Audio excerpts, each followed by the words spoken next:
Jadi kalau memang misalkan oknum-oknum yang mengaku dirinya sebagai keturunan Rasulullah, kemudian diminta bukti, ya tinggal datangkan saja. Ya. Kalau misalkan datang nggak ada, ya udah tes DNA.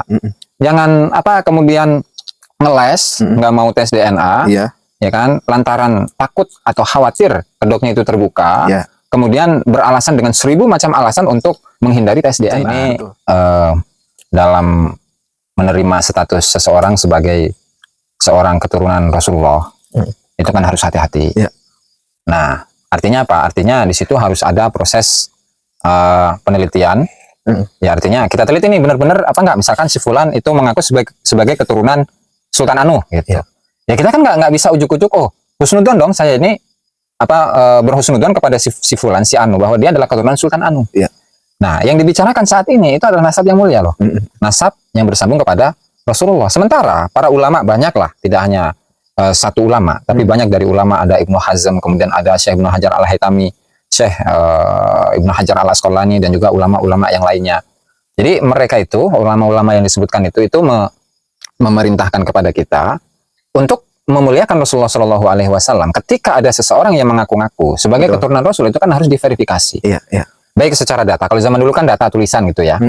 Nah, kalau zaman sekarang kan zaman modern itu bisa dites, diuji dengan tes DNA. Nah, sehingga ketika memang sampai saat ini belum ditemukan siapakah Abdullah ini bin Ahmad Al-Muhajir ini, kalau memang datanya belum ditemukan, ya berarti belum bisa dikatakan bahwa nasabnya bersambung. Ya kan? Ya artinya apa? Ketika Kiai Imad dalam dakwahnya, Kiai Imad dalam ceramahnya, Kiai Imad dalam tulisan-tulisannya, ketika memberikan edukasi, memberikan pendidikan kepada masyarakat, itu kan justru pendidikan yang baik. Agar apa? Agar tidak sembarangan orang, atau tidak semua orang itu bisa mengaku-ngaku bahwa dirinya adalah keturunan Rasul. Nah, sehingga hal ini mau disebut fitnah dari mana?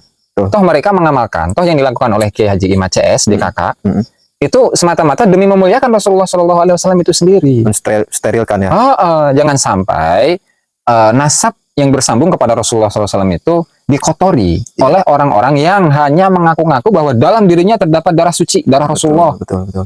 Kemudian mengatakan Rasulullah itu njit anak apa njit ente. Nah, kan yang kayak gitu untuk mengantisipasi orang-orang yang seperti itu. Ya, arahnya ke situ. Makanya mau dikatakan fitnah dari mana? Ya kan justru ini adalah menegakkan sebuah kebenaran. Jadi kalau memang misalkan oknum-oknum yang mengaku dirinya sebagai keturunan Rasulullah, kemudian diminta bukti, ya tinggal datangkan saja. Kalau misalkan datang nggak ada, ya udah tes DNA.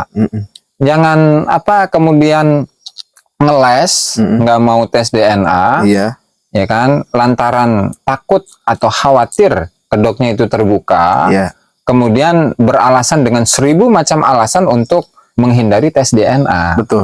Kan yang kita saksikan saat ini itu seperti itu kan. Jadi tidak bisa dikatakan sebagai sebuah fitnah. Gitu ya.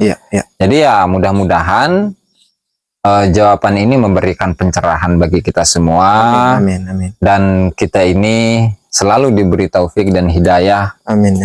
Dan untuk semua umat Islam, bahkan untuk seluruh bangsa Indonesia agar diberikan ketenangan, kenyamanan, kebahagiaan gitu. Nah, adapun ketika ada hal yang seperti ini saat ini terjadi, ya tinggal dihadapi, kan gitu, dan selesai kan. Jadi nggak usah menyebar-nyebarkan video, dan isi dari video itu adalah hal yang sangat-sangat menurut saya sangat membuat kita terhibur gitu. Seperti video oknum Habib itu kan. Ya begitulah